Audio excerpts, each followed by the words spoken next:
एक दौर था जब भारत को विदेशी ताकतें अपना फरमान सुनाकर चली जाती थी और भारत चुपचाप वह फरमान सुन लेता था, जवाब भी नहीं देता था। लेकिन अब भारत की वह स्थिति नहीं रह गई है। अब भारत में एक ताकतवर सरकार है, एक ऐसी सरकार है कि कितनी भी मजबूत विदेशी ताकत हो, उसका करारा जवाब देती है। यूक्रेन और रशिया के युद्ध को लेकर भी भारत को कई बार आदेश और फरमान सुनाने की कोशिश की गई, लेकिन प्रधानमंत्री मोदी ने उन फरमानों को दरकरार करते हुए अपनी राह को सीधा रखा, अपनी राह को पकड़े रखा और जो करना था वही किया गया।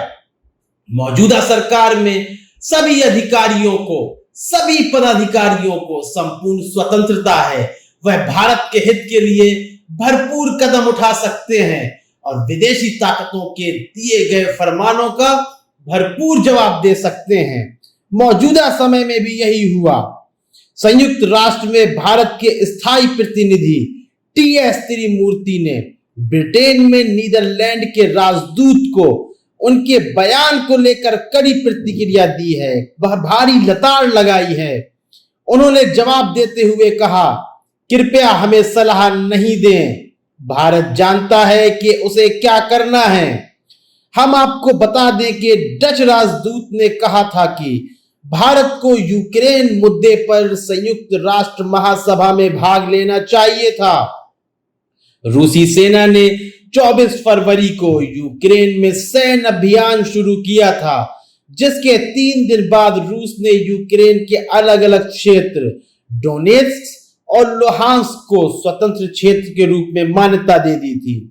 इस साल जनवरी के बाद से भारत ने संयुक्त राष्ट्र सुरक्षा परिषद महासभा और मानवाधिकार परिषद में उन प्रक्रियात्मक मतदान और मसौदा प्रस्तावों से दूरी बना रखी है, जिसमें यूक्रेन के खिलाफ रूसी आक्रमण की निंदा की गई थी। ग्रेट ब्रिटेन और नॉर्दर्न आयरलैंड के लिए नीदरलैंड के राजदूत कैरेल वॉन ऑस्ट्रोम के एक ट्वीट के जवाब में त्रिमूर्ति ने कहा, कृपया हमें नहीं बताएं राजदूत, हम जानते हैं कि हमें क्या करना है। ट्वीट में डच राजदूत ने त्रिमूर्ति से कहा, आपको महासभा में शामिल होना चाहिए था, संयुक्त राष्ट्र चार्टर का सम्मान करें। ट्वीट में यह जो भारत को फरमान दिया गया, इस फरमान के बदले भारत ने, त्रिमूर्ति ने एक जोरदार फटकार लगाई और लताड़ लगाई। हम आपको बता दें कि अब यह वह भारत नहीं रह गया है कि जिसे कोई भी विदेशी ताकत आए और फरमान सुनाकर चली जाए। अब यह वह सशक्त भारत है जो किसी के फरमान नहीं सुनता, बल्कि अपने फैसलों को सुनाता है।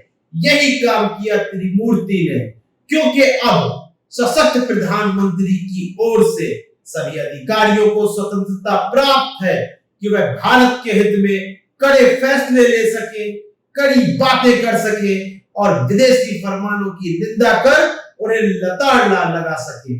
जीएलसीसी न्यूज के लिए